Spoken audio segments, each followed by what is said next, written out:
கொஞ்சம் குரூப் 4ல எங்க இருந்து கேள்வி கேட்டீங்கன்னு தெரியாத அளவுக்கு நிறைய கொஸ்டின் இருந்தது. அதுல ஒன் ஆஃப் தி கொஸ்டின் அப்படின்னு பார்த்தோம்னா இந்த ஏபிசிடி கொஸ்டின். இந்த கொஸ்டின்ல என்ன கேட்டிருக்காங்க அப்படின்னு பார்த்தோம்னா, ஹிமாச்சல் பிரதேஷ் எந்த பார்ட்ல இருக்கு, ராஜஸ்தான் எந்த பார்ட்ல இருக்கு, வெஸ்ட் பெங்கால் எந்த பார்ட்ல இருக்கு, அந்தமான் நிக்கோபார் தீவுகள் எந்த பார்ட்ல இருக்கு அப்படிங்கறதா இந்த கொஸ்டினே.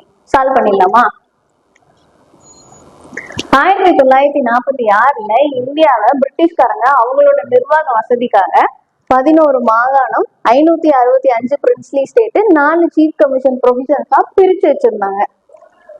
1947ல முஸ்லிம் மக்களும் இந்திய மக்களும் ஒன்னா வாழ முடியாதுன்னு சொல்லி இந்தியாவையும் பாகிஸ்தானையும் பிரிச்சிருப்பாங்க. அப்ப பிரிக்கிறப்போ இந்தியால இருந்த 565 பிரின்ஸ்லி ஸ்டேட்ல இருந்து 13 பிரின்ஸ்லி ஸ்டேட் பாகிஸ்தான் போயிருப்பாங்க. 4 சீஃப் கமிஷன் ப்ரொவிஷன்ஸ் இருந்திருப்பாங்க. யாரெல்லாம் அப்படின்னு பார்த்தோம்னா டெல்லி, அஜ்மீர், கூர்க், பலுசிஸ்தான். இந்த பலுசிஸ்தான் பாகிஸ்தானை பிரிக்கிறப்போ பாகிஸ்தான் போயிருப்பாங்க. அதனால 11 state, 552 princely state, 3 chief commission ப்ரொவிஷன்ஸா இந்தியா மாறி இருக்கும். 1950ல இந்தியாவோட கான்ஸ்டியூஷன் எழுதுறப்போ இந்தியால இருக்க மாநிலங்களை 4 டைப்பா பிரிக்கலாம் அப்படின்னு சொல்லி பேசியிருப்பாங்க. அதுதான் இந்த type A, type B, type C, type D. Type ஏல அஸ்ஸாம், பீகார், பாம்பேன்னு 9 ஸ்டேட் இருப்பாங்க. டைப் பில ஹைதராபாத், ஜம்மு காஷ்மீர், மத்திய பிரதேஷ்னு 9 ஸ்டேட் இருப்பாங்க. டைப் சில அஜ்மீர், போபால், கூர்க் அப்படின்னு சொல்லி 10 ஸ்டேட் இருப்பாங்க. டைப் டில அந்தமான் நிக்கோபார் தீவுகள் மட்டும் இருப்பாங்க.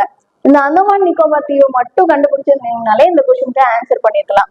1950க்கு அப்புறமா இந்தியால இருக்க மாநிலங்களா மொழிவாரி மாநிலங்களா பிரிக்கலாம்னு சொல்லி நிறைய கலவரம் நடந்திருக்கும். அதுக்கப்புறமா 1956ல இந்தியால இருக்க மாநிலங்களா மொழிவாரி மாநிலங்களா பிரிச்சிருப்பாங்க.